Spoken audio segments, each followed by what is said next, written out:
It is Tuesday, December 16th, and it's a beautiful sunny day here in the Okanagan after all that rain.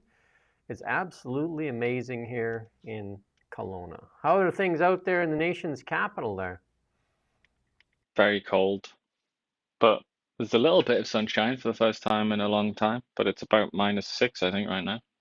Wow, and if I get a palm plant like you've got back there and I put one on my other shoulder there, we could do this show called Between Two Palms instead of the Between Two That's Ferns. it's a good idea. Yeah. Our goal is to make you laugh, but our goal is also to get you to subscribe. Please subscribe, share, do whatever you can. Hit the like button, hit the dislike button. I don't know, hit some buttons and comment. Tell us where you're watching from. Help us get this out there as media in Canada has continued to be suppressed by our government. And we're going to get into some of that in a bit here. But some of the headlines today. Canadian prosperity squandered as MPs focus on power. Canadian economy facing deterioration. Promises made, promises not kept. Canadians facing mortgage renewal shock. Youth in Canada dejected. Alberta says we have a plan B, as BC says, no way. Liberals show little respect for democracy. Nobody's watching CBC, yet they get more money. How do they do that? Like, that's amazing, right? We're going to show you some of that. And the Liberals seem to want to control the media even more than they're already controlling with Bill C-18. 2.5 trillion. And Francois Philippe Champagne is being called out and says, why do we need the debt ceiling that high? EV mandates collapse worldwide, but not yet in Canada. EB has failed BC, according to many people. Local mayors now calling him out.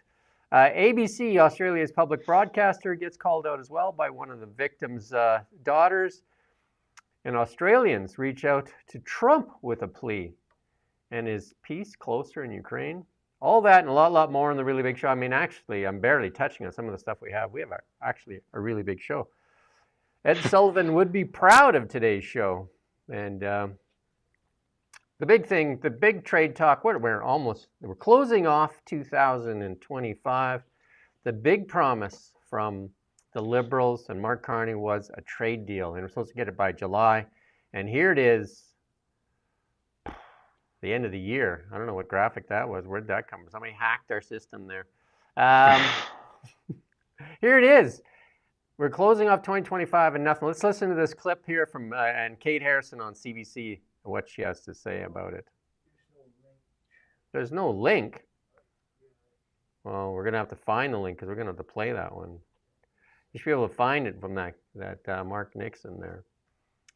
But yeah, so, I mean, we can stall, right, till we find that link, because she nails it. Like, we're talking about how long now they've been talking about trade. Now they're trying to tell us that they're going to wait for Kuzma to get this trade deal done. And as you know, But what the great thing about them is they'll say that, and then they'll say, and that's the patriotic thing to do. So patriotism has literally just become whatever their plan is right now. That's patriotism. Because it used to be patriotic to try and get a deal by July. That used to be the Canada Strong option, didn't it? Turns out we have the clip, and in that small budget we have, we don't compete with the CBC's $1.55 billion, but we still found the clip, and we're going to play it for you.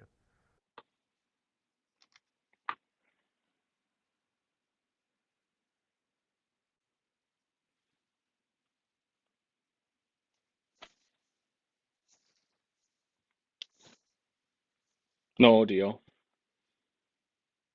The outcome at every stage Canada wanted to avoid because they wanted resolution on the sectoral tariffs prior to that whole thing, because you don't know where your economy is going to be no matter what's happening in the U.S. Well, that's certainly what they claimed to want to avoid. And it is what the Prime Minister ran the election on, was that there would be certainty in the trade relationship moving forward. And now to hear, you know, his top officials say, well, it's going to be many months away and potentially half a year away. Like, we are very, very much departed and divorced from the narrative that he ran on. And so while we might not consider that, you know, to be novel or unexpected, I think it would rightly take a lot of Canadians by surprise that the Prime Minister, who said that he was going to strike out and achieve a new economic and security deal, is content to let that slip. Let's also keep in mind what will happen next year, which is U.S. primaries. So if we are waiting for this renegotiation that is very unlikely to be ratified, on the U.S. side because they're going to be in their own election cycle. That adds to the instability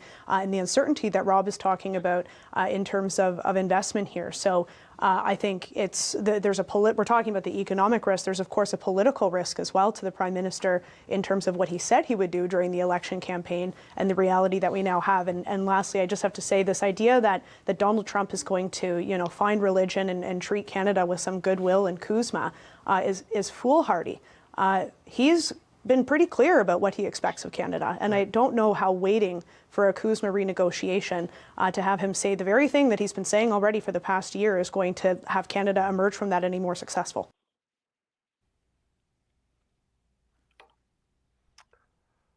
I have to agree with all that. I mean, how long do we wait? And, all we get is more delays, and then we get the rhetoric. Canada has the best trade deal ever. And then the world's changed. We just continue to get mixed messaging. But they've got a slogan for that eventuality, if it comes to it. And the slogan is, they go in their wallet and they pull out the slogan, which is, we can give ourselves far more than anyone can take away from us. There you go. That's the credit card that they put down. And elections will be won. Apparently. Here's Francois Philippe Champagne. He's now in Europe. But look at what they're promising now. Listen to this. Francois Philippe Champagne. Hi everyone, we just landed here in Paris a few hours ago. We're going to be in Europe for the next 3 days talking to investors following budget 2025. We're looking at defense, we're looking at critical minerals, we're looking at the energy sector. A lot of interest about what Canada has to offer, so stay with us. Over the next few days we'll tell you more as we go from one place to the other. One guarantee, they'll spend a lot of money because they're not promising much now. Our goals, here's the goal: discuss investments, defense, and critical minerals, and continue strengthening our alliances. So no promises of a deal, no deal in ahead. Like when Trump goes abroad, he's usually got a deal that he's going there to sign. They're just going on another thing to meet. Why don't you just pick up the phone? Why do you got to go there to discuss investments, defense, and critical minerals? Zoom, lots of things. It's a fishing expedition. Hey, didn't Tim Hodgson say that when somebody wanted to talk to him? He said it's called Zoom. Maybe Francois. I wonder what. Sorry, you go. Oh, you go ahead. No, I'm just wondering what the Parisians think of champagne. The sophisticated Parisians, like, who is this bumpkin? Hello, everybody. We gonna really boost up Canada's economy. Good for Canadian. And just what he said at the end there, it was like a kid's documentary or something, wasn't it? It's like, you're going to follow us as we go. He's going to show us how a train works. Again, Canada leading in photo ops and now leading in social media posts there. They got these creators and influencers. They've hired them. They paid for them. Trudeau did in the past. We got a little bit of levity to our show today because, sometimes with all the bad news, you got to have some levity for sure. But here's the Financial Post putting out an opinion piece. Canada's province facing deteriorating outlook, and that's from Fitch Ratings. I mean, that's, we continue to block ourselves over and over and over again. The outlook for Canada's provinces in 2026 remain deteriorating. That's Fitch after lowering its outlook from neutral in its mid-year report. Economic and fiscal no surprise.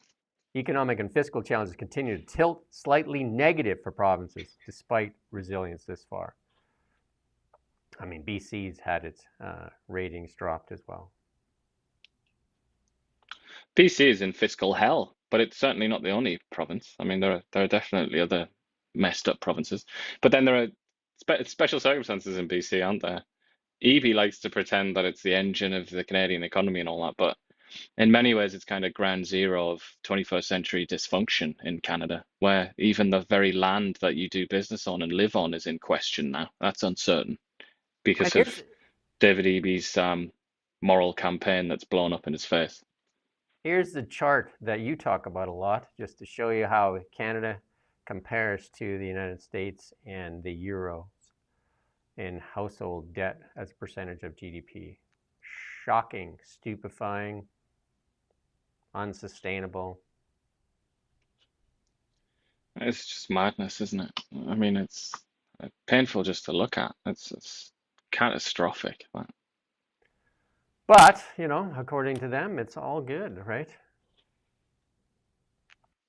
Somebody in the comments has asked, is Mark Carney an atheist? And says, I've never heard him speak about religion. He's actually, if you believe him, he's a hardcore Catholic. He's Yeah, the real deal a Catholic. practicing Catholic, according to him. But then he said all Muslim values are Canadian values. So not sure where that came from. And he also, like a lot of Catholic politicians, chooses to ignore the instructions of the church on, for example, abortion, the role of women in society, etc., etc. So it's really a la carte. It's not like true Catholicism, but I'm sure that would upset him a lot if he heard somebody say that to him. And then just to show you how frustrating it is in Canada, there's a like almost like a Babylon Bee in Canada startup, Satire Squad, and this is kind of like, it's painfully almost true. You know, you'd almost believe this headline: Trump calls Canada the most unproductive country on earth, praises its ability to stop every project. I mean, it's satire, but like it's not far from the truth, and I guess that's what makes satire work so well, right? Do you know what I mean? Like, we seem to be just do MOUs and have discussions. We consult, people protest, they sue, we consult again. Because look, 9 months in, they ran on a pipeline. Canada's going to be an energy superpower. We don't even know what the energy is that we're focusing on, do we? What is it? What's been accomplished in 9 months? 9 months. I'm waiting. Well, we've got a lot of social media videos. Yeah, we got lots of videos. Killing it in videos. Creators are getting. Mark Carney's met Keir Starmer 5 times or something like that. That's a bit of a success. And will he continue to meet Keir Starmer when Keir Starmer is unemployed? Maybe he'll give him a job. Maybe he'll bring him over to Canada. Run the Bank of Canada. But here's another thing that has come home to roost, and this is after Tiff Macklin said in 2020 there that you're not going to raise interest rates. Go ahead and get that mortgage. You can be confident interest rates are going to be low for a long period of time. And then they raised those rates. We've got that next chart there. They raised those rates. I was going to play the clip, but we played it so many times here when he said that.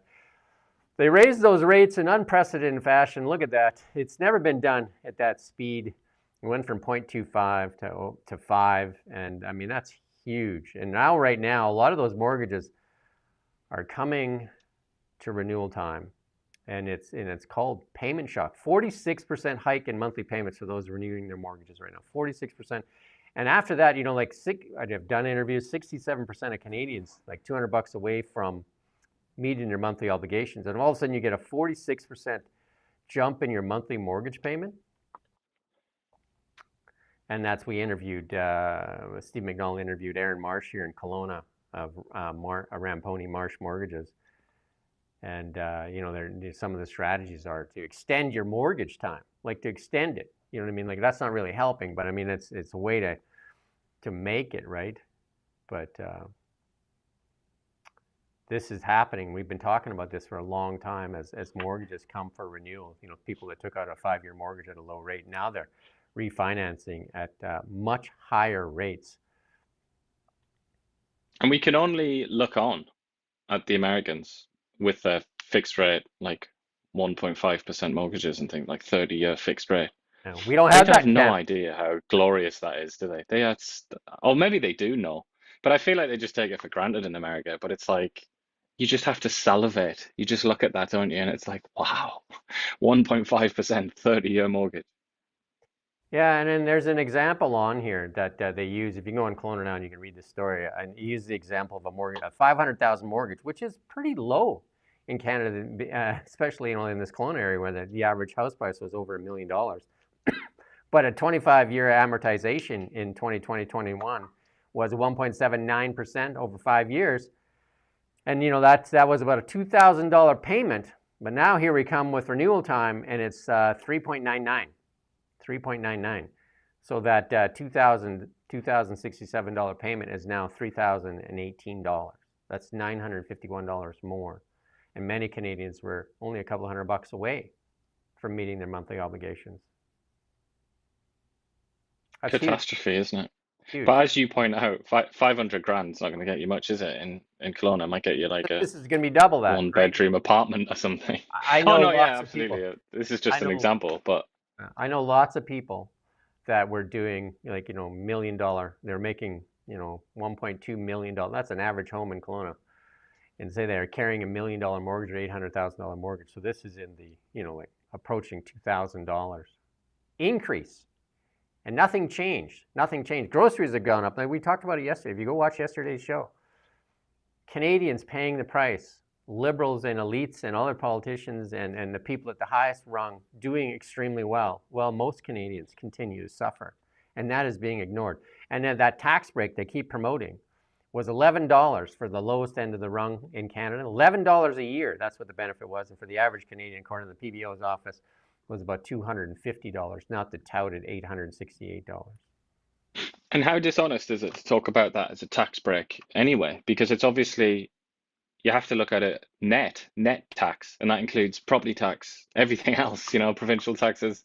Property tax alone will more than destroy that federal tax break of $11. And this is the message that this is what I question. I've said this many times. How does Tiff Macklin still have his jobs? Our message to Canadians that interest rates are very low and they're going to be very low for a long time.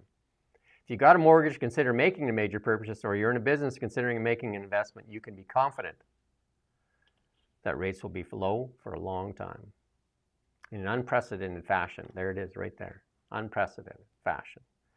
Remember, they denied there was no inflation, no inflation, no inflation. Then it's transitory, it's transitory, it's transitory. And this is all with those easy money policies and reckless spending, absolutely reckless spending. And they're trying to recover some of it. Just money just was thrown out the door. And who paid the price for it? Canadians are paying the price for it still today. And the people that are paying the biggest price are the youth. And, this is somebody putting on, I bought my first house in 2007. It was semi-detached. It was 26, making about $67,000. I mean, I bought my first house when I was, I think, in my early 20s. And it was $86,000. And actually, at that time, you could assume a mortgage. And that's the only way I did it. I assumed a mortgage. They don't even have that available anymore. But we have look at this chart here this is from CTV. Look at this. Unhappy. This is our youth. Housing starts. How did they become the unhappiest generation? Well, I can tell you why. They feel ignored. They feel absolutely ignored. The thought of owning a house is gone. Jobs, everything. I mean, and the boomers sold them out. And simultaneously, of course, there are other things like social media seems to, the science, the studies seem to suggest that just makes you depressed no matter who you are. It's almost universally for you. But then there are other things.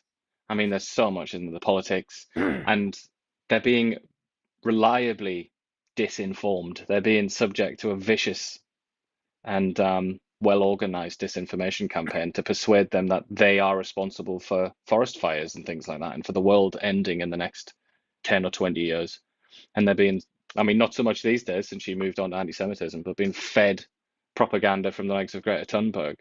That really does have an effect. And we've talked about previous studies how a lot of this younger generation genuinely believe that sort of thing. They believe that they are responsible for the end of the world, and that getting in an Uber or something like that, or buying a ticket to get in a bus, that somehow contributes to the end of the world, rather than the industrial edifice in the Pearl River or something like that. They genuinely think that they're to.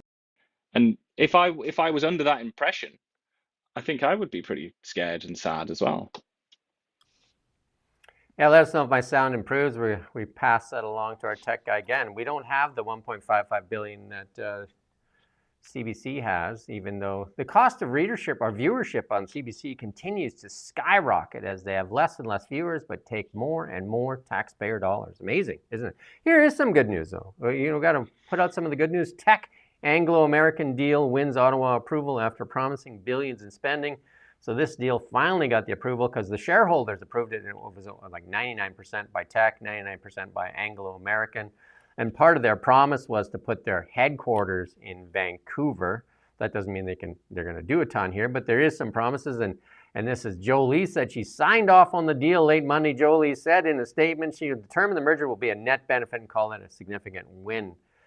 And Teck, one of Canadians' great companies, Teck also walked away from the Frontier project in Alberta. That's the Fort Mac project. Blamed the Liberals at that time. They spent over $1 billion and said there was no path forward and just walked away from it. So they are very familiar with some of the policies that have killed resource development here in Canada. She said the plan to create $70 billion company was a significant win with Teck and Anglo Manor branding its merger of equals. And I wouldn't say it's a branding or a merger of equals. It's an unequivocal endorsement of the federal government's effort to build the strongest economy in the G7. Well, let's call it a win. With this merger, Anglo and Teck have agreed to a robust package of legally binding commitments. Well, hopefully that somebody reads this contract. Securing 4,000 jobs in Canada. Doesn't say we're adding jobs. 100% of Teck's employment levels in Canada today. So it's just keeping that level of jobs. It's not adding jobs. Proceeding in important investments, including the Highland Valley copper mine. Copper's on fire. Copper over $5, and that has not been for a long time. Extension project will create 2,900 new jobs and enhance critical mineral processing at Teck's existing trail operations. I've toured that facility in the past. Canada's global operation with 66% of senior executives residing primarily in Canada, subject to Canadian taxes, and 50% of Canadian representation guaranteed on the board of directors for 7 years. And they say they're supposed to invest $4.5 billion over the next 5 years, which will enable Anglo Teck to spend at least $10 billion in Canada within 15 years. I mean, for a mine company, $4.5 billion isn't a ton. There you go. So, hey. But it's an unequivocal endorsement of the Liberal Party, though. That's what matters. Yeah. But again, good news. Hopefully it works out. And Teck,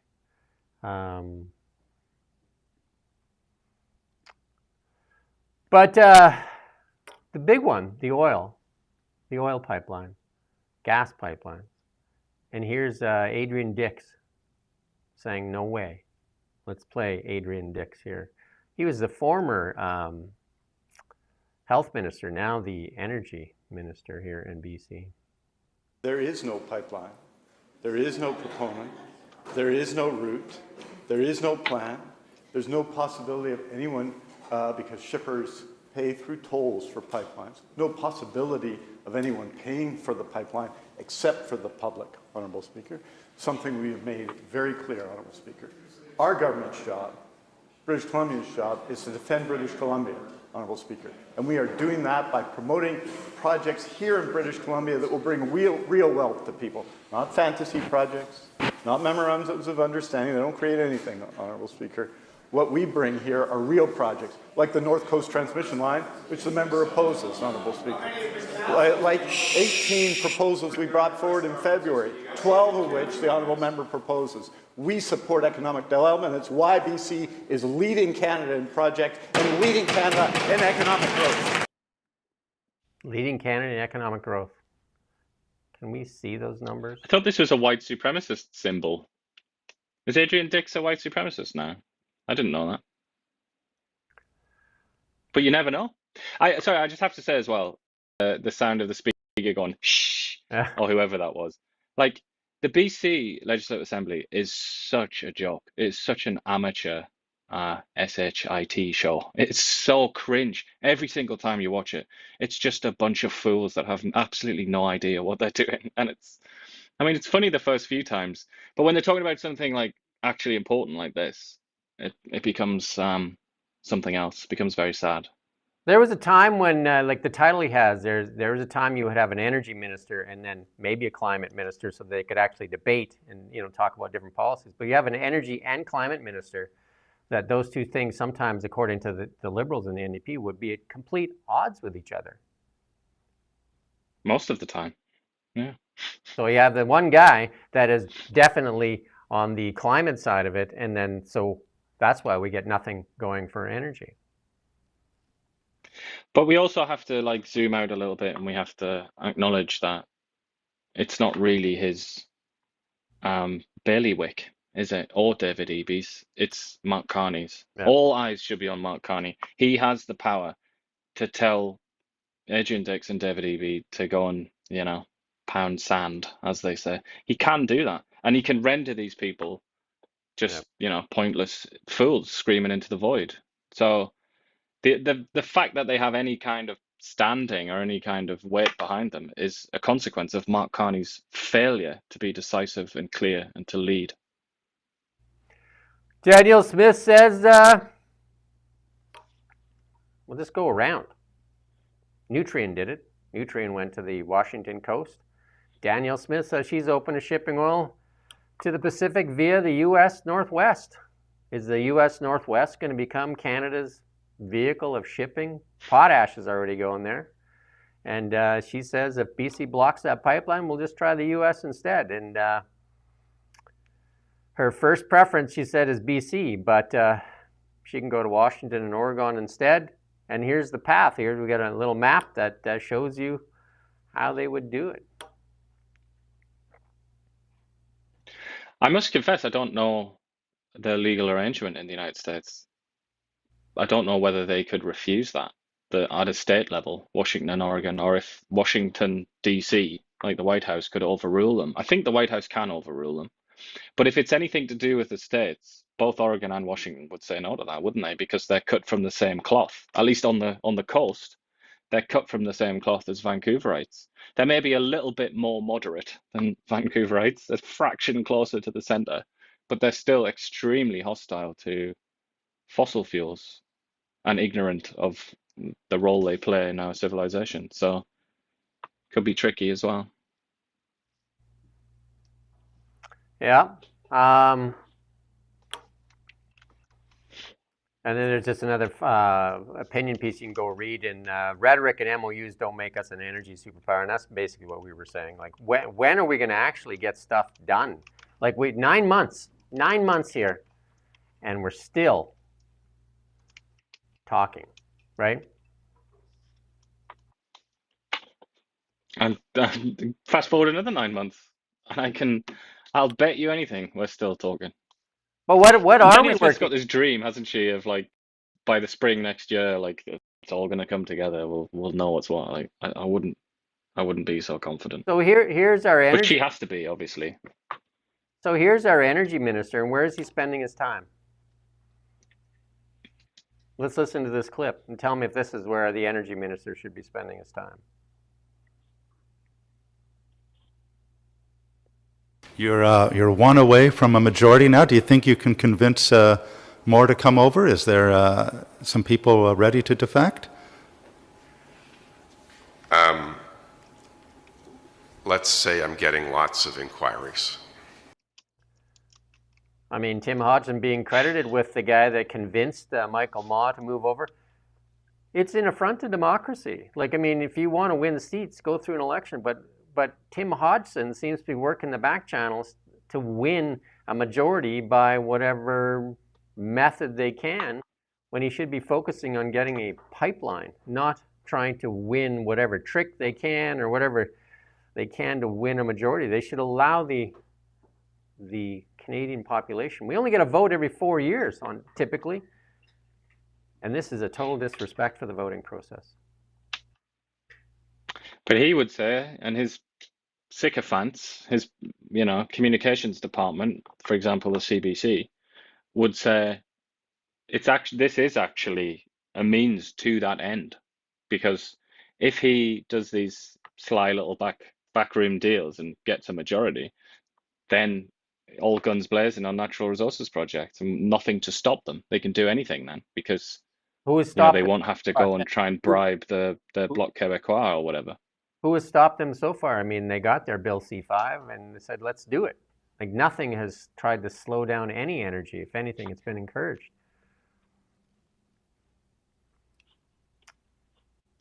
Yeah, I'm not saying it's a good argument, but that's what they would say. And then from the National Post, an opinion piece here, Chinese interference making a comeback. I mean, there's been allegations on this Michael Ma move that he met with some Chinese delegates before making the jump. So, I mean, we've seen Chinese interference. Mark Carney's Brookfield also took a loan from China, as you know, like a lot of the Brookfield investments in China suffered in that real estate, and they're still suffering in real estate development in China there, as it's cratered upon itself. China, they're suffering in everything. It has this reputation among people that don't read about China, don't know anything about China, as being kind of like invincible, just like this superpower that's constantly on the rise.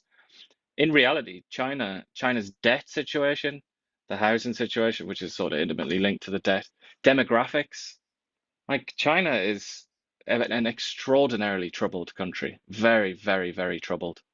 And the dreams that it has of becoming, you know, as rich as the United States, at least on a per capita level, like in terms of income, really don't look like they'll ever happen. It looks like it almost looks for China that they've peaked. So they're in a lot of trouble. Well, I can tell you, Joe, here in the comments here, it's not us, it's YouTube. So you just have to watch what you say on YouTube because they have filters that automatically censor people. So not us. And here's Vasi Capella. She has Pierre Poilievre, and he has an answer to this backroom dealings with Tim Hodgson. It's odd that Tim Hodgson is the guy doing the backroom dealings. He's supposed to be the energy minister. Well, what's he doing backroom dealings? And he is a finance. Because he's the friendly face of the Liberal Party, isn't he? Because he almost seems like he could be a conservative, as we said. Yeah. He could be a sort of liberal type conservative of the Stephen Harper days or whatever. It's possible, and that's why he's the face of it, because he's like, they can speak to him. It was never going to be like Gould or whatever, any of these, or Debrecen, like Gil Ball, maybe. Let's listen to Vasi and Pierre Poilievre here. I didn't hear you say that you unequivocally don't think other MPs will leave for the Liberals. I asked because two Liberal ministers, Minister McKinnon, Minister Hodgson, have both intimated that there are others who have approached them. If MPs in your party were happy with you and your leadership, wouldn't they stay? Well, I think the ministers you just mentioned, along with Mr. Carney, are trying to manipulate an undemocratic majority that Canadians rejected that would drive up grocery prices, housing costs, and crime. Canadians voted against the rampant inflation Liberals have caused. They voted against out-of-control spending. They voted against the soft-on-crime laws and the open border immigration policies that Liberals have imposed. And if Mark Carney believes that he should have a majority to go ahead with the high-cost policies he's running on, then he should get that mandate from Canadians in an election, not through dirty backroom deals. I mean, I think Pierre Poilievre needs to get to the answer quicker instead of all that other stuff that, you know, is typical speech, and just say this is not the voice of democracy. Having one person decide for the 27,000 that voted for them. That's the simple answer. But that's also, people are saying about Poilievre that he needs to reflect a bit more, and he needs to show a kind of self-examination, self-reflection, and be a bit more human and serious. You know, people are saying all kinds of things about Pierre Poilievre, but it's not happening because that's not who he is. You know, he is not what a lot of people want him to be or think he should be, and he's not willing to change. And I think that's why the word on the street in Ottawa is that his days are numbered, and that even if he wins, which he will almost certainly win, the leadership review, if he passes that he's going to be finished, you know, that he'll be gone within a year or something like that. I mean, I couldn't imagine that happening. Even on the day of the election, I think I remember saying he'll still be the Prime Minister. So I really did think that, but now I don't know. It's like his balloon's popped, and it's almost like he's been trying to destroy his own career. Yeah, I don't know what's got into him. It could well be the case that, you know, to an extent, when you're in a position of power, a lot depends on who you surround yourself with and who you allow into your circle to give you advice. And it could well be the case that he's just surrounded himself with pillocks, you know, and here he is now looking very feeble. Here's a clip here on protesters, and it was a small gathering, but CTV obviously pointing that out as well. I'm in Michael Maugh's riding of Markham Unionville in the Greater Toronto area. A small protest took place outside of his constituency office over what he did. I feel it's not about betrayal. It's about the transparency, trustworthy, and the whole process of democracy. Some in the small crowd, as you can see, carrying signs calling on him to resign. He was elected to Parliament just back in April, winning that riding by about a little over 1,000 votes over his Liberal competitor.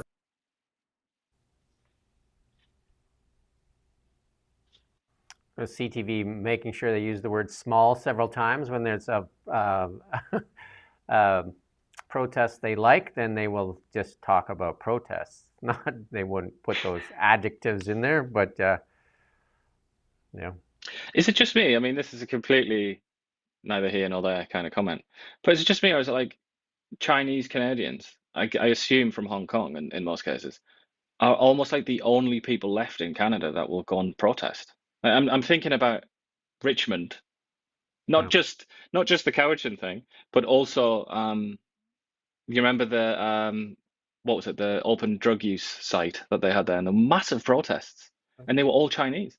It's kind of like, has like the older generations of Canadians just forgotten how to protest? Or I suppose they tried, didn't they? They tried to protest in 2021 or whatever and got slapped with a horse's hoof. So maybe they don't want to bother anymore. And labeled lots of times as whatever they could come up with whenever they said anything. But here, totally defamed and had their reputations destroyed.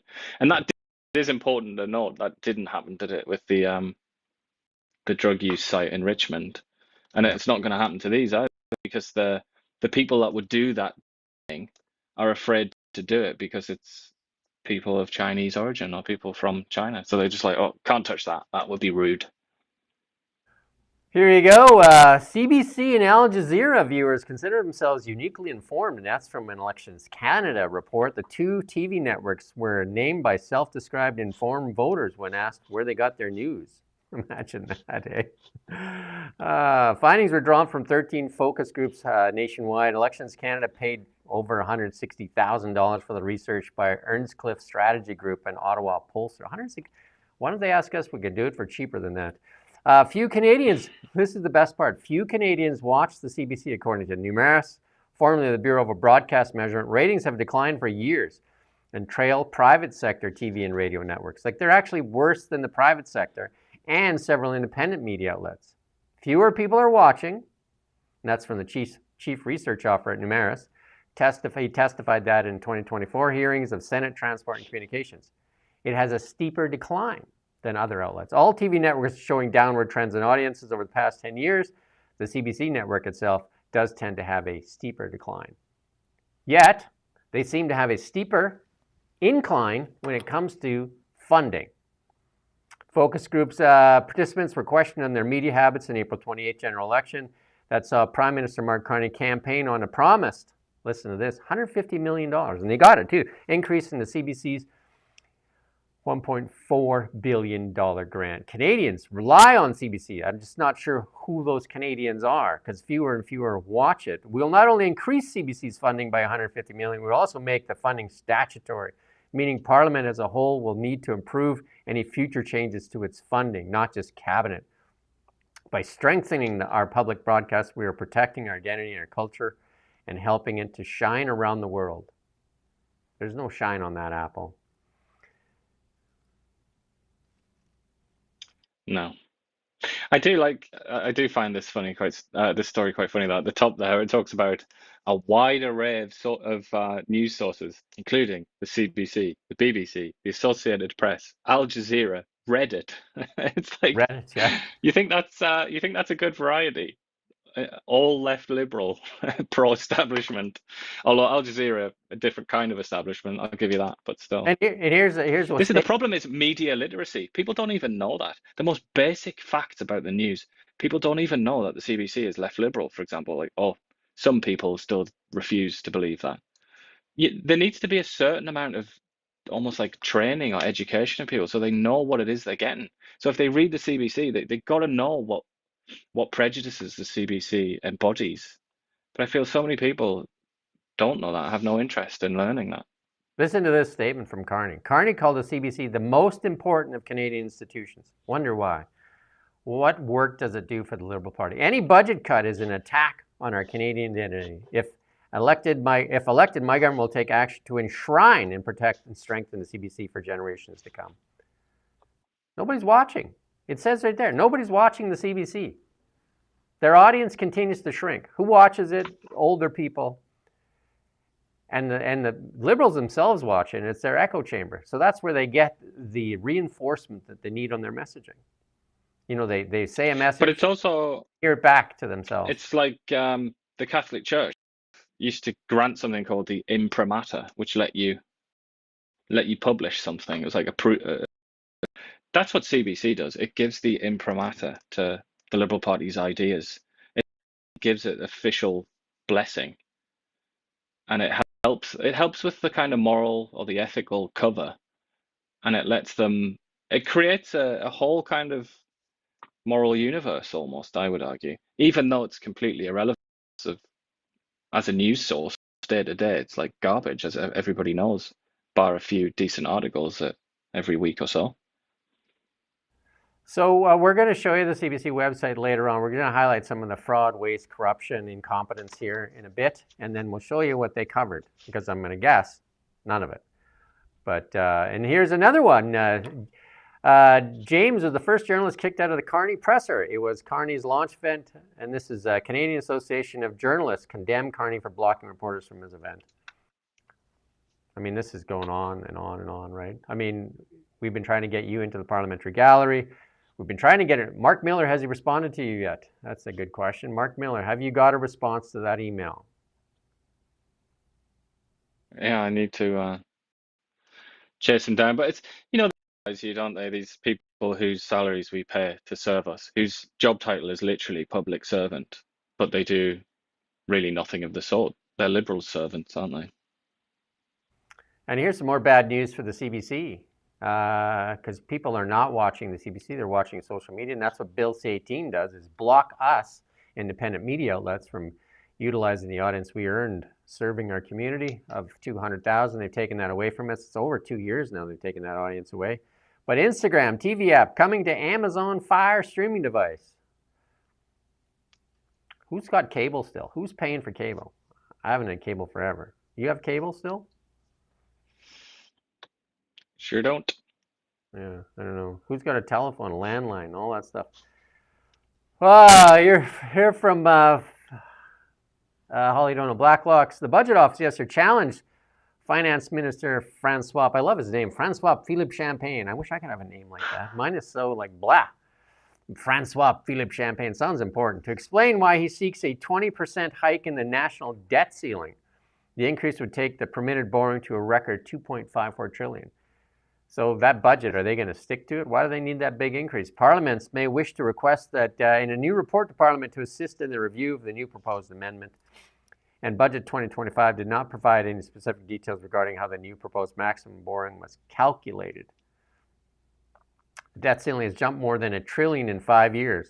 Thank you, Mr. Trudeau, from $1.168 trillion in 2020 to $1.83 trillion in 21 and $2.13 trillion last year. Just crazy. And who pays for it? You do. Do with less. Yeah, but who gets paid to do it? Francois Philippe Champagne. So there's a flip side, two sides to every story. I think we should just start a website that's showing all this stuff, this fraud, waste, abuse, corruption, incompetence, whatever you want to call it. Greg Fergus keeps coming back to mind. 200, what was it? 200, I couldn't get this number on, 276,000, near $300,000 in 1 year on expenses, traveling, globetrotting. Carney's trip to join Donald Trump there to sign that peace deal. What was that, $73 million or something like that? Are you talking about the private, the jet that they had to charter? Yeah, I don't know. It wasn't that. I don't think it was 73 million, but it was a lot of money. Yeah, I think it was millions for sure. And also, Holly Dolan has reached out on this. That The grave records, the Department of Crown and Indigenous Relations is sealing all reports filed by Kamloops BC First Nations that were paid to exhume the purported graves of 215 children at that Indian residential school as confidential information. So they received $12.1 million in funding for the exhumation of remains and forensic DNA testing after announcing in 2021 it discovered graves in an orchard using ground-penetrating radar. And no remains recovered to date. And now they're sealing all those records. Because why should you know? Regarding the topic of ground-penetrating radar, I've made a suggested revision, wrote another manager. It might be preferable to use the term anomalies for now. Staff are also advised to stay extra quiet on the designation of residential school as a national historic site. So they just want this one to go away quietly. And they're being given permission to do that, by the CBC. They've got the stamp of approval. All the rest, they're totally on board with this. Even, the CBC in particular, which made so many mistakes, so many basic errors in reporting, like journalistic standards that you could barely imagine were possible, not least at a national broadcaster. Just total trash journalism, pathetically incompetent journalism. You'd think they would have a lot to prove, a lot to say sorry for, and a lot of the record to correct. But of course, no, they've got the signal. It needs to be buried and forgotten about, forgive the pun. But 12.1, the thing I'm thinking about here is $12.1 million. And then, as you point out, no need to tell us anything about that, though. That's fine. We don't need any information. You just take $12 million and then we'll basically lock everything away and journalists won't be able to report it to the public. And the CBC, can you imagine spending money in any way like that? Can you imagine huge sums of money? Can you imagine doing that and just locking it away in a cabinet? They behave like criminal gangs or something sometimes, don't they? They're just so reluctant to provide information. I mean, when I say that, the Liberal Party. CBC has been paid over the years as Canada's watchdog. That really is the function of the state broadcaster. It's supposed to be Canada's watchdog, right? It's supposed to hold power accountable. So where were they when all this was going on too? Why weren't they doing stories then? Why did this just come to light? And why do they blame the public instead of taking some responsibility themselves? Where were they as the watchdog? Where are they now as the watchdog is a better question. Where are they now as the watchdog? At least the PBO's office holds them accountable, but what does the CBC do? Slag on the PBO for highlighting things. Here's another one though. A prejudice at medical schools. Anti-Semitic slurs are now commonplace among medical students. Jewish interns and healthcare practitioners in 3 provinces have told the Senate Human Rights Committee doctors in Alberta, Manitoba, and Quebec bigotry was a part of everyday life on campus, and that's since October 7th, 2023. Academic sightings shown the greatest increase in anti-Semitism, and that's from the Jewish Health Corps Association of Alberta, referring to Hamas terrorists killing and kidnapping Jews in Israel, including 8 Canadians. Alberta's healthcare sector faced a systemic crisis of anti-Semitism. Meanwhile, if in the same institutions you were to read out word for word that Blacklock's article about the non-bodies, the anomalies, you would be expelled and you would never work in that sector ever again. You'd have to go and get a job at Tim's. That's what would happen to your life. But if you go around celebrating Islamist child murderers and talking about Jews as being insects or something like that, then that's okay by me. And here another one from Holly Dona Blacklocks. Trust us, not good enough. The Canada Revenue Agency has a duty to explain itself when rejecting taxpayers' appeals, and that's a federal judge said that. Trust us, insufficient. And we've got the right has no place in public administration decision-making, wrote Justice David Stratus. A skeptical public deserves more than dismissive platitudes on tax matters. Here's one. Where's the answer on the tax dodge of $6.6 billion by Brookfield? Where have we fixed that yet? Where's the focus on that? That seems to be like a big plump, juicy plum sitting there on the table to go after, doesn't it? Yeah, but it's got barbed wire wrapped around it, hasn't it? So no. According Might to look juicy, but it's dangerous. when he ran, he said that he would fix that because he knows how they got there, like how they exploited those loopholes. But he was also the economic advisor that would have been advising on tax policy.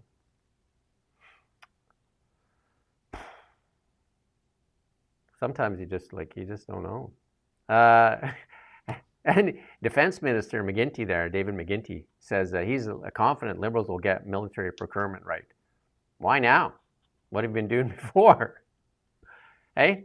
But he figures that if you change the slide there, he says he told the news that he's confident Liberals will succeed in revolutionizing the Canadian Armed Forces amid enormous surge in military spending. Should we start with safe drinking water? Should we start with that? Should we start with flushing toilets? Should we start with fixing the walls that are deteriorating when the Auditor General went out there and found that 7 of the 14 places she inspected were almost uninhabitable?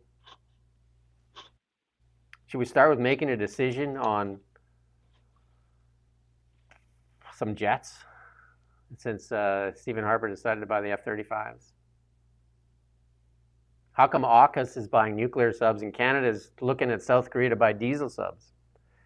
How come we bought sleeping bags that weren't even fit? Like the Canadian Tire sold better sleeping bags. Yeah, we're going to get it right. Promises. Yeah, I'm sure. They've got the record, haven't they? So. Well, here's the big news. Canada's EV mandate, they won't scrap it, right? And that's what's killing our auto sector. That's what's killing, and that's the plain truth. Like, I mean, I put that on my LinkedIn a day ago. The auto sector, and I said it for almost a year. Scrap the EV mandate. You are literally driving the automakers out of Canada. And here's Ford now announcing it expects to take a massive, I think this is the biggest one in corporate history, a massive $19.5 billion write-down on EV investments. As it says, no thanks. The sum is among the largest impairments ever taken by a company. Ford lost $13 billion on its EV investment since 2023. And it's going to really plow into hybrids and extended range EVs, which include like hybrids, onboard gasoline engines. Huge write-down. But the stock went up on that news, and they're building new plants, and they're talking about jobs, and it was a good reaction on the stock because there's only one company that makes money selling EVs. Do I need to say who it is again? Does everybody know by now, if you watch this show on a regular basis, which company makes money selling EVs? Anybody? Rivian, nope. No, you're toying now. Yeah. So, and then Jim Farley, there was a clip there from him a couple of years ago that I think he said when they started making the Ford Lightning, because they're gonna quit making the Lightning altogether, and he said, "Take that, Elon." We bet big on electric vehicles. What? There's gonna be a huge accident. We know the whole world's gonna be driving them one day. You serious? We want them to be built here in Canada. Somebody drop you on your fucking head? We want the jobs and the great salaries that go with them going to Canadian workers. So we invested. That's good. I didn't know you were going to play that, but anyway. Yeah, it's pretty funny. Sometimes I forget he ever existed, and then I'm reminded, and it's has an interesting effect on my mind. There you go. I mean, how many times they need to be told? Like, I mean, remember Chrystia Freeland said everything's great, and then the 6 Canadian CEOs of the auto sector came out of the room and said, drop the EV mandate. And she's like, EV mandate sticks, and everything's great. And they started moving plants south. And started talking unironically about how it was going to help prevent forest fires, because obviously that makes perfect sense. Anybody that knows anything knows that makes sense. And really, I mean, just to reiterate, as we've said it many times, but the reason they're doing this is because the Liberal Party is compromised by its own extremist group that has demanded this kind of thing, and they're not willing to let it go. Diane says she's getting PTSD from seeing Justin and Katy Perry, the astronaut and the actor. The European Union softening emissions as well for new cars. This EV thing is dying. Yet the Liberals continue to have this cloud hanging over top of the auto sector in Canada. When they're looking to make investments, do you think they're going to pick Canada if they have that cloud hanging over their head? Because the legacy automakers do not make money selling EVs. And the only reason that anyone ever manufactured cars in Canada anywhere in the first place was because of cheaper energy. Yeah. And Corporate we hear this chit chat about making Canada into an energy superpower, but I don't know. I mean, I'm yet, as you said earlier, I'm yet really to see the evidence. I'm yet to see like serious physical evidence that that's being planned. Because if you really wanted to be an energy superpower, you would generate energy any way you could. But that's not what this government is saying. They want to generate energy in very, very particular ways. It's not an all-out like build kind of thing, is it? Don't get me wrong, I love EVs. I drive one, been driving one for over 2.5 years now. But forcing them on people is not the way to go, and it just doesn't work in many parts of Canada, and for many different industries it doesn't work. And how many failed investment, how many billions and billions of dollars has the Canadian government poured into EV plants that have been closed, mothballed, or delayed now? Billions and billions and billions of dollars wasted. And Justin Trudeau, they're saying, like all the, like the promises, the empty promises. And it's also the industry is very vulnerable to disruptions to world trade, to globalization. As most people know, like a lot of the ingredients that they use to build the batteries and to build the cars are extracted by China, or refined by China, at least, the minerals. Yeah. And then there's semiconductors and things like that. Like, it's very much reliant on that global trade system operating smoothly, which is not really something that many people are betting on now, not in the coming decades. And in that world where you can't obtain those materials to build an EV, obviously you're going to just build an ICE car, aren't you? Because that's what we can do. That we know how to do that. We don't need China really to build a gas car. And even their grand poobah of climate change and all that stuff, Bill Gates has changed his mind on it.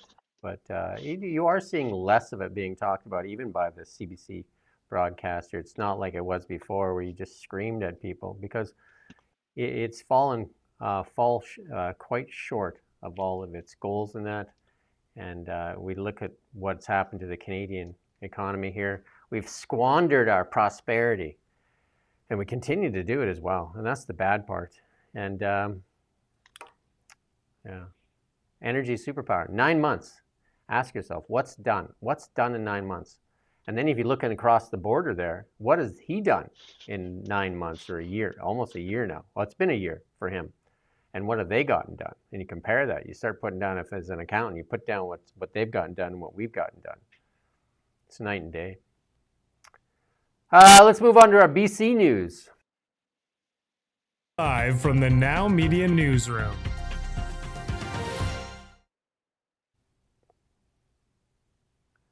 And, this DRIPA and Richmond decision and all these decisions are coming home to roost. And now, like the BC government saying they're going to guarantee up to $1 billion. I went up from 150 million, now $1 billion. And then when I interviewed that lawyer, they're talking trillions of dollars that could be. And where's BC government going to get that kind of money?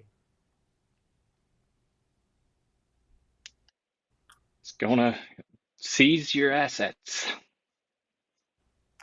Yeah. And then now even tax your assets anyway. Even now the township of Langley will seek intervener status in the appeal to have the Cowichan Tribe's Richmond Aboriginal title decision overturned. Remember when EB blocked, when the court said he could go and tell the property owner so they could have intervener status, but he didn't even let them have that. Nobody thought that they should even know what was going on. But here's the Langley Township to join the appeal over Aboriginal title rulings.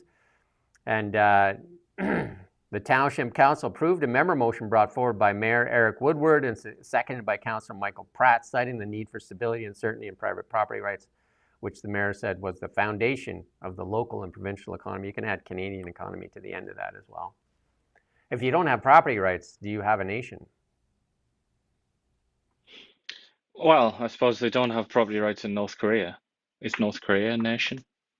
It's just not the kind of nation you want to be.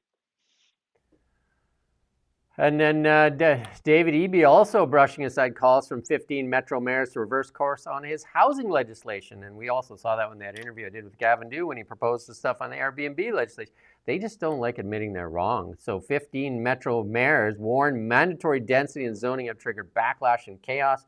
And Eby is shrugging off a blast of criticism on his housing policies from Metro Vancouver municipalities, telling a coalition of 15 mayors he's not altering course or backing off on what they view as running roughshod over community planning. That's, when they put that blanket thing and said, we'll do all the zoning, right? And then we talked about that last year when they did it in Kelowna here. So what's the purpose of the city departments then if they're going to do all the zoning? And the communities are saying one size does not fit all and will never work. And that's what we said here too. And that's the same thing with that Airbnb policy. Kelowna is a tourism town. And just that one size, one policy. And I've talked to Brenda Bailey on it. I've talked to David Eby on it. And they just won't budge on these things. And there are a few places that are upset about this. Not be surprised to hear that North Vancouver is one of them. They're just like, what are you talking about? Peasants live here? It's like upsetting almost everybody, isn't it? But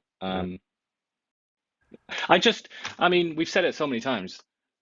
I don't see how Eby and the NDP last much longer. I mean, is it really possible? Is it really possible for them to stay in power now? I'm expressing doubt on that. I think that the NDP might see the writing on the wall and may offer to sacrifice David Eby. That's the typical thing for a party. They're going to offer up David Eby as a sacrificial lamb. I have an interview. I got it lined up. Ravi Parmar is going to join me on Friday, the forest minister, because I did interview the mayor, Rob Douglas of Crofton, on the Domtar closure and the devastating effect that's going to have on that community and just the tragedy in forestry in general over the past few years. It's not just a current thing.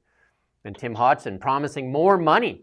I listened to that this morning and I was just like, he's promising more money and guess what else?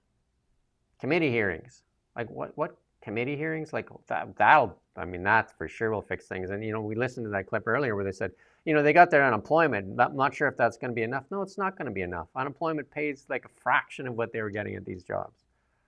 It's not going to be enough to make their house payments and their truck payments and all that stuff and feed a family. Not to mention the emotional consequences of that.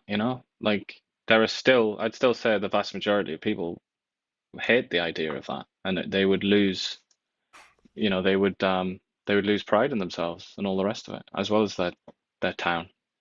Forestry, Shelley just pointed out, she's a regular viewer, pointed out that 100 Mile House too, with the closure there too, 236 jobs in 100 Mile House. I mean, that's that community. It's devastating for communities. And go watch that interview with Rob Douglas, the mayor, and he talks about how devastating it is for the community. It's just not jobs lost. It's the community. And, like we saw a mill go in Bear Lake, which is, like what else is in Bear Lake? And that's way in northern BC. Like, you don't live there just for the weather. You live there because there's a job. And Shelley's also pointing out Prince George lost 8 mills in 3 years. I mean, the forestry industry dying, and most of the industry talking about fiber, access to fiber. And that's the one thing they won't fix. So I'm going to have Ravi Parmar on Friday. And that's the question we're going to ask. Why don't we fix the things we have control over instead of like strawmanning Trump? Trump is contributing to the problem? Yes, of course he's contributing to the problem with tariffs. But why don't we fix the things that we have control over? It's also to pretend that that's new. The Americans have been tariffing lumber for forever. Yeah. And then here's another one. Eleanor Sturko, a big voice in the BC politics, and kicked out of the Rustad's caucus there, and now Rustad's out. But new data shows the shocking extent of NDP's healthcare crisis, with many patients being cared for in hallways and emergency room nooks rather than spaces designated for ongoing care. 7 hospitals across BC operated more than 20% capacity, over capacity last year. I mean, it's so normal. I mean, I've been in the hospital many times for some patients, and in the hallway, some people, I went in there. I won't get deep into the story, but I like for 2 weeks I was going in there, and the same patients in the hallway for 2 weeks. No dignity in that, that's for sure. And then, and again, a lot of this linked to immigration, the rampant immigration, the policies, and then they said it had nothing to do with if you complained about immigration, you were a racist. Mark Miller. That's his favorite line of attack, isn't it? Or line of defense. Right. That's his trench, his Maginot line is, well, you're a racist.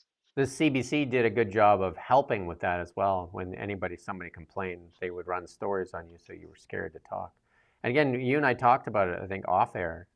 If we talk about old King days, what they did with the truckers rally was a really good, like if they would have pulled out an old history book and said, how do you deal with this, right?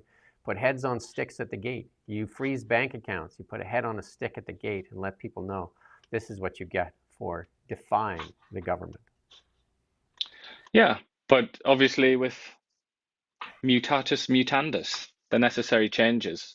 Make the changes from medieval morality, what's possible, what you can get away with, shift it to the 21st century. So not so much going and getting people's heads off with a sword, but yeah, debank them, destroy their reputation, propagandize against them to turn the people against the protest. It was perfect. What I was saying was somebody like, Richard II or Henry VIII or somebody like that, they would completely understand what had been done there. They would get it. But without, Henry VIII, the Pilgrimage of Grace, very, very violent suppression of a rebellion. But if you subtract the blood and say, look, we don't really do that now. You can't get away with blood now, hennas. So we do it like this. He'd be like, yes, I see. Yes. We got some international news for you. We got quite a bit in here. So hang with us here. We got some good stuff. Live from the Now Media Newsroom.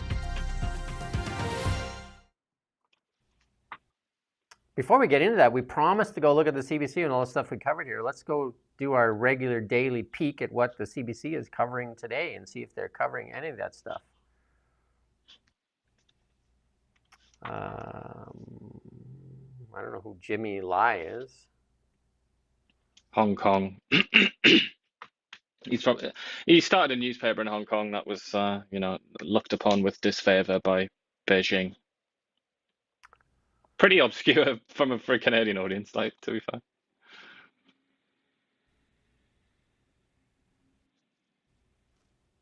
I don't see any of the debt stuff, the $2.5 trillion, any of the stuff we covered off. Again. Susie Wiles? Susie Wiles, of course. Lots of U.S. stories.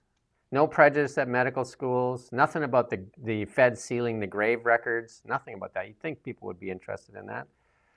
Nothing. There's been a winter storm in the Levant, and some people in Gaza have been affected by it. That's there. That's got a really big block on the front page. Weather in the Middle East.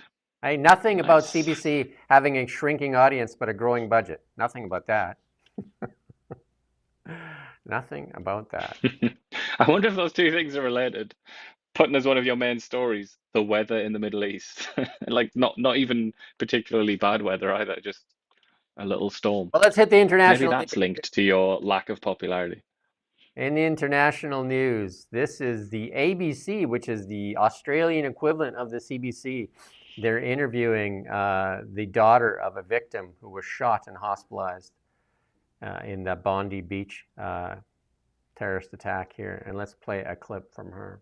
How are we feeling? Is this what you wanted? Is this enough now? Will you listen to us? Albanese, Wong, will you listen to us? Will you actually do something? Will you actually don't have to stand up and say anything because we don't believe you anyway. And ABC, I've got to say, will you cut out the biased reporting?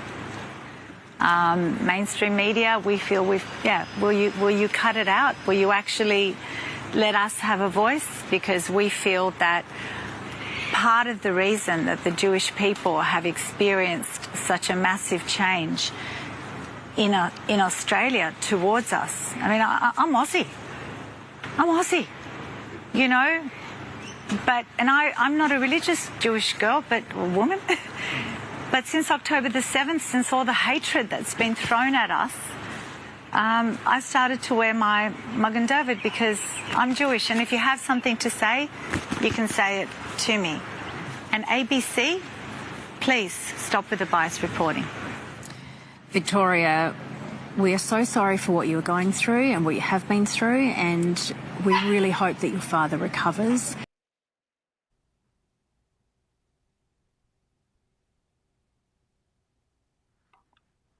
Took down the chin, didn't they? A bunch of Liberals and NDP MPs went to visit West Bank there to connect with Palestinians, of course, right? And they were denied entry, though. A small delegation containing several anti-Israel MPs from the Liberal Party NDP have been denied access to the Israeli-controlled West Bank. The group, consisting of 5 Liberals and NDP's Jenny Kwan, attempted to cross in the West Bank, which is part of Palestine from Jordan, were denied by Israel border guards, citing security reasons.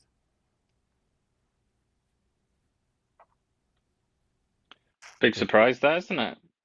People that hate your country, or people that hate a country, denied entry into that country by that country's border guards. Is that a surprise to anyone? But obviously they'll portray this now as like evil Israel and all the rest of it. But that's just, I mean, I think in part that's kind of why they do things like this. They feast on this kind of story, don't they? And then Trump says they're closer to peace in Ukraine than ever before. The war should never, I mean, he says that all the time. The war should never have started. I'm going to play the small clip here, though, until he says the stuff that he repeats over and over again. A very good conversation 1 hour ago with the European leaders, many of them involving the war with Russia and Ukraine. We had a long discussion, and things are seemingly going well, but we've been saying that for a long time, and it's a difficult one.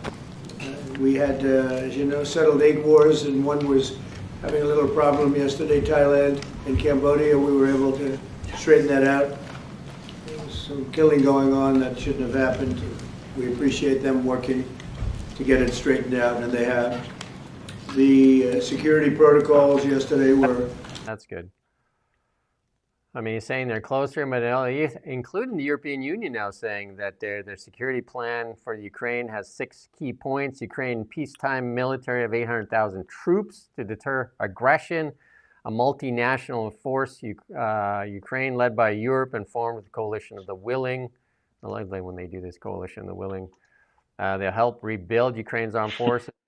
A ceasefire monitoring mechanism led by the U.S., legally binding security guarantees, investments in Ukraine and reconstruction. There's Chrystia Freeland there with that bag of $4.5 billion, just waiting to dole it out. And the government has said, guess how much transparency there will be on where that money is spent. That's national security. You're gonna don't expect transparency with national security. We'll give you some clues that you're going to guess between 0 and 0, and then you'll get that answer. 0 and 0, right? I have to, again, I mean, this is low-hanging fruit, obviously, but I'm going to do it anyway. But Trump talking about how he ended all these wars and everything. One of them is the war in the Congo, Democratic Republic of the Congo. And there's a very funny interview doing the rounds, because one of the combatants in that war is Rwanda. And the leader of Rwanda, Paul Kagame, was interviewed recently, and the interviewer asked him, said, "Do you have any troops right now in Congo?" And his response is, I mean, we almost should just watch it, but his response is, "I don't know." It's just so funny. And it's like, what do you mean you don't know? And he's like, I don't know everything.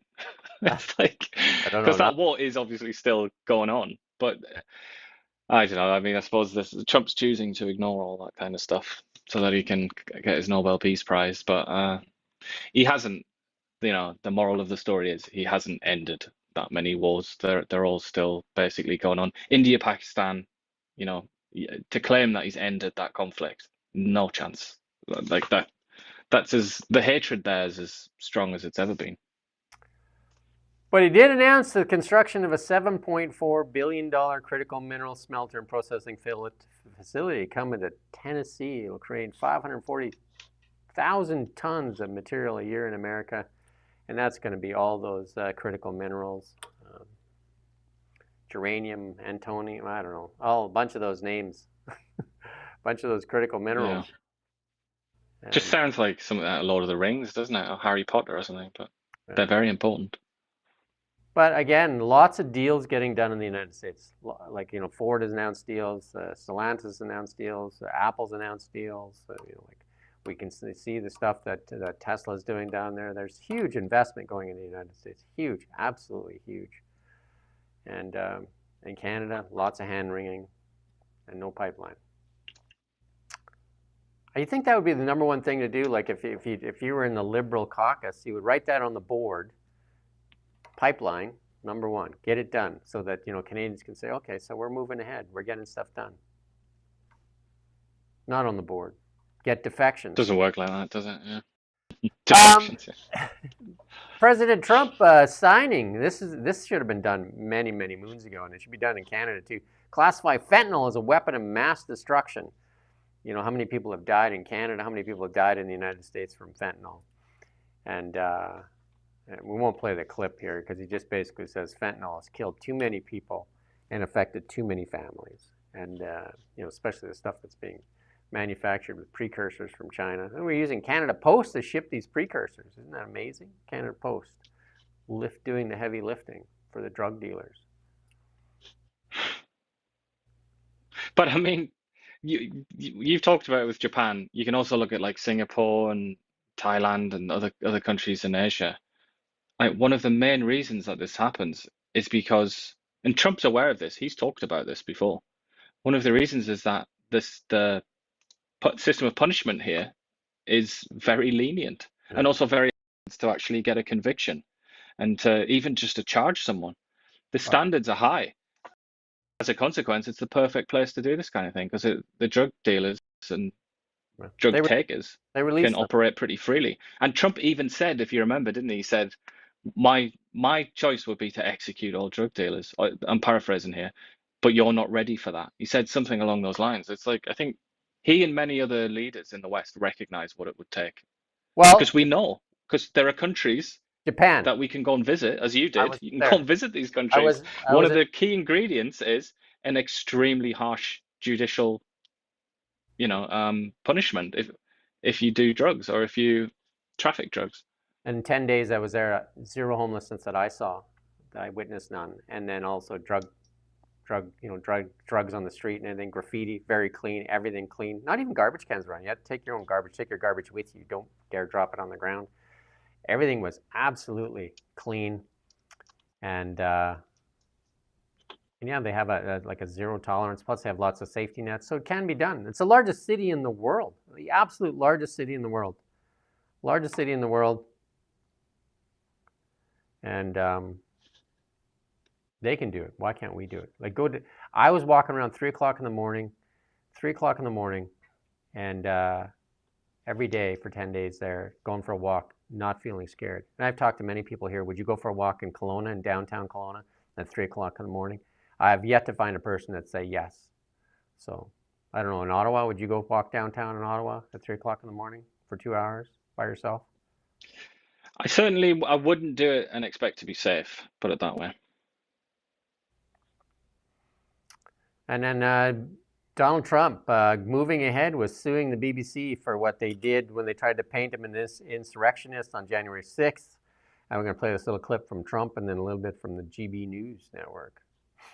A little while you'll be seeing I'm suing the BBC for putting words in my mouth, literally. They put words in my mouth.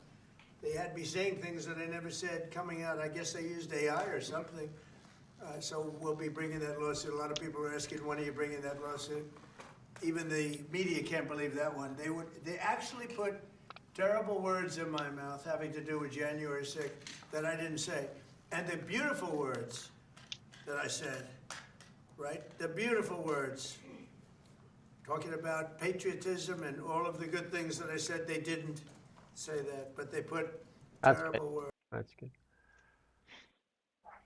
Yeah, people got to get out there more and see different parts of the world and see, because, you know, the media will tell you and the politicians will tell you that this is a worldwide problem. We're not the only ones suffering from it. It's a worldwide issue.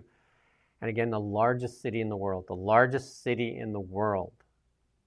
And I've talked to other people that have been to Tokyo, and I say to them, what was the first thing you noticed about Tokyo? And they said, no homelessness. That was the first thing, because you're looking for it. You think the largest city in the world, it would just be. And the amount of people there, holy cow, there's a lot of people there. And they move people, like the subways run or the trains run like on the dot, right? Like that train is going at 3:57, it goes at 3:57, right? It's, and spotless inside the trains as well, absolutely spotless. But here's and it's not the only country that's pulled that off. You know, other one like Singapore's quite famous for that. I mean, for being like really clean. They have like massive punishments though if you litter and but even Dubai is another example. Like it's not just an East Asian thing. It is possible to do it. It's a choice. Well, look what Trump did in Washington by putting the National Guard on the streets. Everything dropped off, all the crime and that dropped off, because if there's consequences for your actions.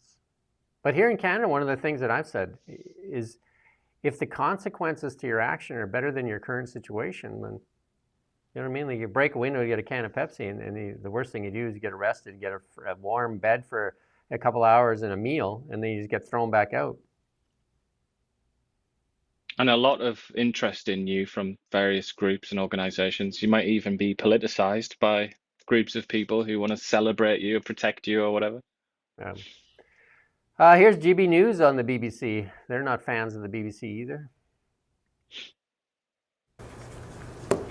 President Trump has filed a defamation lawsuit against the BBC, alleging that the corporation's Panorama documentary portrayed him in a false, defamatory, deceptive, disparaging, inflammatory, and malicious manner. Let me read that to you again.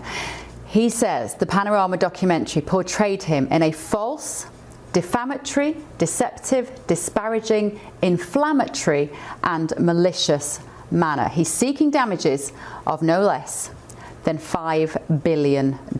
He's filed the lawsuit.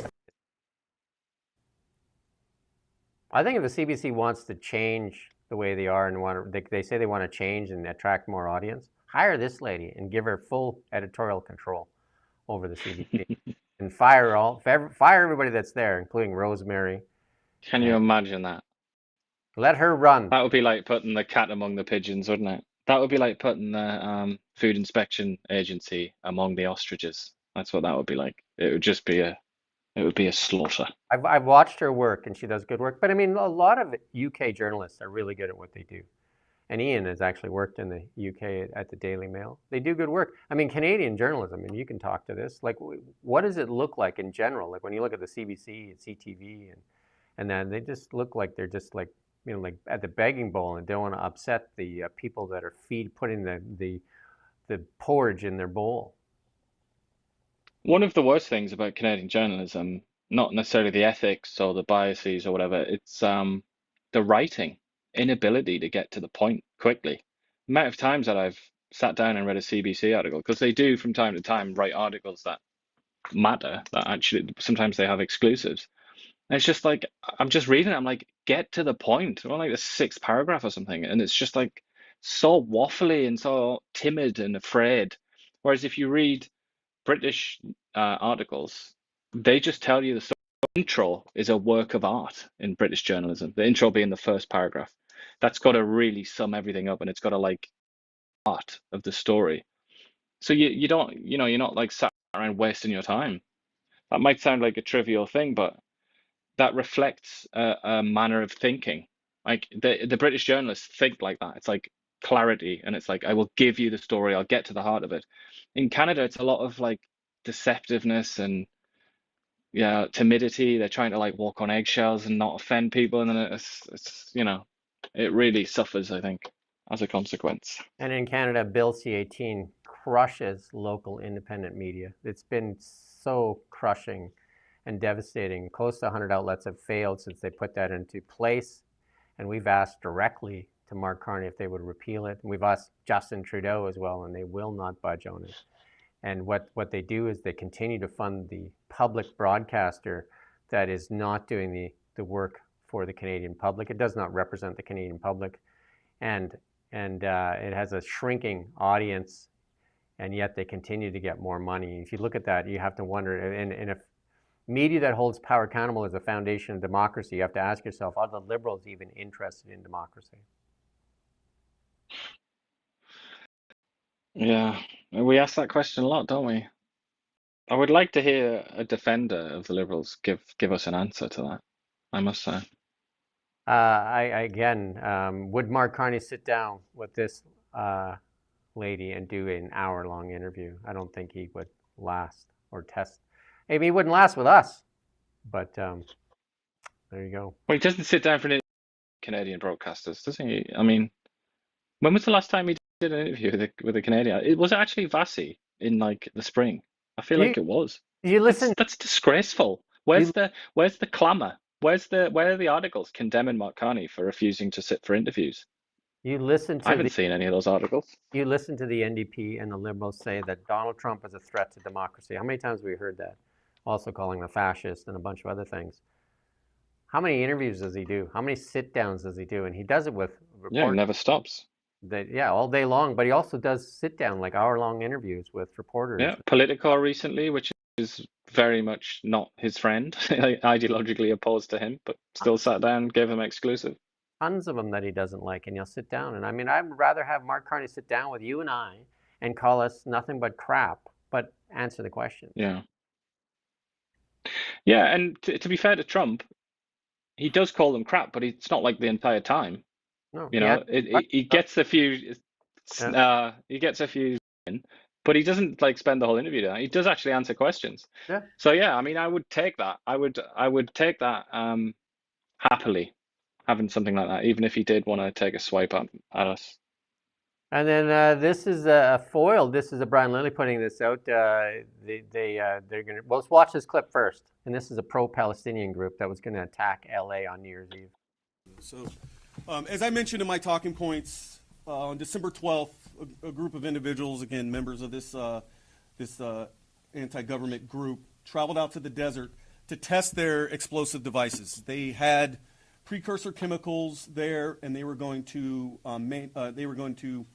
create these bombs in the desert. What they are starting to do is put their chemicals and wares and the components out on the table there. This footage that you're watching is from our surveillance plane, and then what happened after this is the Los Angeles FBI SWAT team, along with the FBI's hostage rescue team, moved in and arrested all 4 subjects without incident.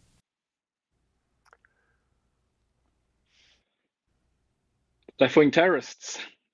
I mean, the name is what I'm most interested in. Turtle Island Liberation Front. Turtle Island being, of course, the name supposedly for North America before Europeans arrived. The logic behind that makes sense, doesn't it? If you actually believe all of this, all the propaganda that's put out there based on a misunderstanding of history, if you believe that this land was stolen and that the people who were living here when the Europeans arrived were genocided and all the rest of it, then yeah, you kind of would be motivated to make bombs and go and kill people, wouldn't you? It's like, this is the thing, like, ideas have consequences, especially when there is, violent and built on resentment to the extent that that myth is, We're going to skip these next couple of stories, and I want you to go down to the Keir Starmer one, this one down here, because just in a matter of time. Yeah.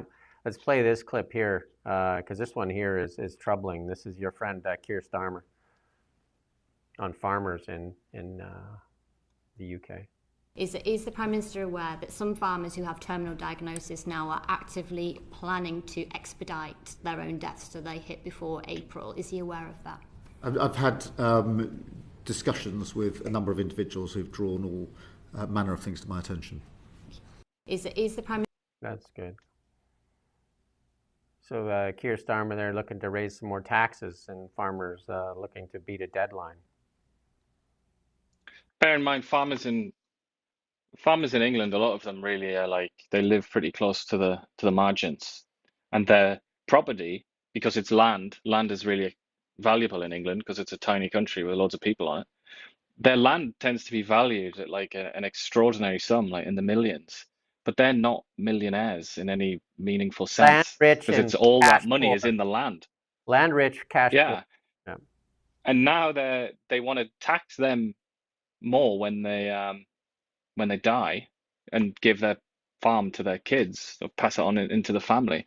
They want to tax them more, and so then you inherit the farm, which is theoretically worth, let's say, like £6 million or something like that, but you can't pay the bill because your revenue is too low to pay Who gets this it? tax bill. Who gets it? And who gets the land? Well, exactly. That's what a lot of people have said, that it's just going to be big multinational sort of conglomerates are going to come in, like agribusiness or whatever, and take over. But it's just, that response sums up why he's so unpopular, doesn't it? It just totally lacks the sort of human instinct. He's like, yes, I'm aware of a lot of things. We're talking about people killing themselves because of your taxes. Like, show a little bit of humanity. And then Australian patriots, who are they reaching out to? Who are you going to call when you don't think your government's helping you? Let's listen in to what they have to say. President Trump, my name is Scott Challen and I'm standing in front of thousands of Australians here. Let me hear you guys.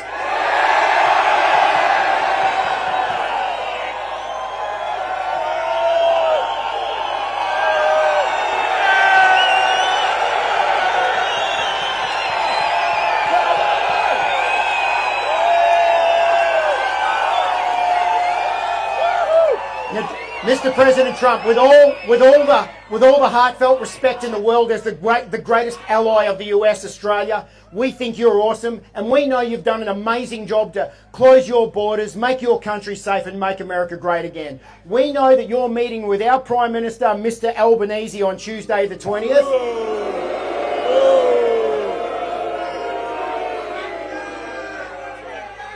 And we want you to please encourage Mr. Prime Minister Albanese to shut the gates. I mean, a lot of pushback throughout the world on immigration right now. A lot of pushback. Poland, Hungary, Chile just won that election. Japan gonna start moving people out. A lot of the Norwegian countries now talking about it.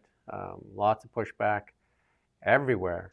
United States, not so much in Canada. We're we're actually encouraging more to come here in Canada. Well, there has been the Liberals have had to adapt to reality, haven't they, and what people feel, and they've chipped away a little bit at the immigration numbers. But yeah, it's true that there's been a backlash in the world, really, yeah. I mean, or anywhere in the world that takes lots of migrants, but also countries like Pakistan, who have Pakistan recently deported. It's a sort of pretty generous way of putting it. Deported, I think it was into the millions of people from Afghanistan. Just like rounded them up and chucked them out. So it's happening even in countries that you might not expect it to be happening in. And then there's lots of talk about how the United States is suffering from, and I do recognize that the border towns are suffering, because a lot of them are really reliant on Canadian visitor. I mean, a lot of people would go across the line and fill up their gas tanks and buy groceries and that because it was cheaper, which is not a good testament to what's going on in Canada. But Florida breaks its own records, 34 million visitors in the second quarter of 2025. And here's a little shot at Canada. And from the Governor DeSantis, that actually we continue to break tourism records and win Stanley Cups. Canada in a drought of 30 years on the Stanley Cup. Cheap shot, that, isn't it? Cheap shot, yeah. Doug Ford, take that, right? Yeah, Florida's a bit of a it's like a tourism gem, isn't it, for America? It's like one of their number one tourism or tourist destinations. So I'm not surprised that But I they're mean, doing all right. the border towns definitely rely on the Canadian public. A lot of the populations, like if you even go look at the Soyuz, the population on this side of the border is a lot higher than what's actually living in Orville, and a lot of people depending on a lot of the Canadians going there. We've got a little bit of tech stuff for you. Dan Ives says 2026 is going to be a monster year for Tesla, and it was a watershed moment the other day when they showed the Tesla driving around by itself, and if people don't recognize that as a watershed moment, we'll just help you understand it a little bit better, because it's huge. It's absolutely huge. Autonomous and AI will be $1 trillion alone for Tesla, according to Dan Ives, and it's huge. And then Grok gets some upgrades. I don't know if you've used Grok, but Grok is, I use Grok. It's in the cars now. They actually have it installed in the cars. And so if you haven't had a chance to use it, you can. It's pretty cool. There you go. Ford has whiskey on his shoes. And we're getting near the end of our show. I do have Renee Merrifield on at noon today with Beyond the Ballot. We're going to probably focus a lot on British Columbia and the mess that it's in. We did interview Jonathan Kay a while back. You can still go watch that interview live on our show here. I mean, it was live on our show, but the recordings are there. We do ask you to like, share, subscribe, try to help us get this out to a wider audience. The show is growing. We're committed to it. We're trying to do our best to highlight things so that we fight against the narrative. Like, you're told that the whole world is suffering from this drug addiction crisis and homelessness, and yet there are places in the world where it is not happening. So we have to start pushing back and demanding better. Why don't we have a pipeline yet? Energy is everything. And if we're an energy superpower, like Iain says, why wouldn't we get all forms of energy? Sure, solar, wind, great. But why don't we use the stuff that we have an abundance of? You would wonder, like if the fridge was full of bologna, shouldn't we eat some bologna? Even if you don't like... If you're really hungry as well. You know, if you're starving, even if the fridge is full of bologna and you don't like bologna. I ate a lot of bologna when I was younger, when we could afford bologna. Anyway. It is a load of baloney, though, isn't it? To continue with that, using that word, especially as well the deceptive way in which they talk about renewables, the way they talk about wind and solar, as though it's the equivalent of coal or the equivalent of gas or the equivalent of nuclear. It's not. They're very different. They're in different categories. They serve different purposes, but they're being spoken of as though they are the sort of direct equivalents. That's just pure dishonesty. So here's some things that are going up in Canada. The debt to GDP going up, like we're killing it there, right? The cost of viewership of the CBC, their audience is going down, yet their funding goes up. So cost of viewership skyrocketing. It's great. Great news for the CBC. It's a hell of a subsidy per viewer, isn't it? And remember, we all subsidize those rare viewers that you find. And we've been looking every day at the CBC, and we still don't see this story. 90 to 100% of federal bureaucrats, it's bonus time in Ottawa. Bonus time in Ottawa. CBC yet to cover that story. Bonus time in Ottawa. People are going to be raking in the checks, and I think the Canadian Infrastructure Bank, I think their average bonus a couple of years ago was $85,000. Not too shabby, right? And there was one employee that was making $177,000, didn't show up for work. Still got her bonus when they didn't give it to her and she complained. So they still gave her bonus. Why not? Canadians continue to suffer, can't make their monthly obligations, and the bureaucrats in Ottawa party like it's 1995. And then Greg Fergus, he's showing you how to get it done. That was after Chrystia Freeland said, the finance minister at the time, says, less travel. And everybody said, good one, Chrystia. Who cares? Party on. And Francois Philippe because they hear that and they nod their heads. They say, yeah, let's travel. And then they book their travels in. They say, oh, no, this is not travel. This is like really, really important. I really need to go to Jamaica because it's really serious and important. That's what they do. They do it like breathe. It's as natural to them as breathing. They hear the point being made. They even agree with it. And then they say, oh, of course, personal travels are, that's an exception, obviously, because, I'm the Speaker of the House. A Do you numb know who I am? Canadian I'm said- Greg Fergus. A numb Canadian said fried bologna is still a thing. I love fried bologna. It's making me want that for lunch, actually. Fried bologna with cheese in it, bologna bowls. You know, when the bologna kind of curls up, you got bologna bowls there filled with cheese. And you got to use the good Kraft singles for that, right? Anyway, that's our show for today. Hope you're back tomorrow. Again, like, share, subscribe. Help us get this out to more people. I do have Renee Merrifield at noon. And then I'm promised Ravi Parmar from the NDP, the Forest Minister, on Friday. And then I have John Carpe, I believe today as well. John Carpe is at what time? 2:30? John Carpe at 2:30. We're going to talk about some stuff. And yeah, until tomorrow, 9 a.m. tomorrow. Let's make it a date.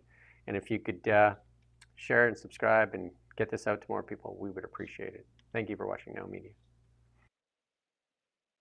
Just report the news. We live here too. We're your neighbors, bringing you stories that matter to all of us. No government funding, no outside influence. Kelowna Now, local, independent. News you can trust.